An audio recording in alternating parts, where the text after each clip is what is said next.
Ini vlog lebaran bareng keluarga Mimin yang muslim. Seru banget guys. Cantiknya aku. Persiapannya dimulai dari jam 4 guys.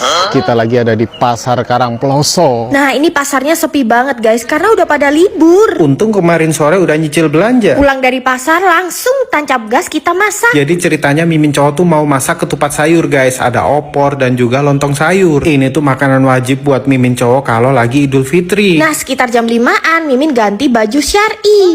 Cantiknya aku. Gimana guys, kasih rate 1-10 ya. Nah setelah itu kita ngebut meluncur ke Lawang. Buat Mimin cowok, Lawang tuh bukan sekedar kecamatan, ini tuh kayak tanah air. Jadi Bu Sigit pun dikubur di sana guys. Waktunya makam seo. Bu Sigit ini selalu di hatinya Mimin cowok. Nah setelah itu Mimin lanjut ke masjid. Nah ini sebenarnya Mimin cowok telat banget. Jadi orang terakhir yang datang di masjid, tapi masih sempat narsis, ya ampun.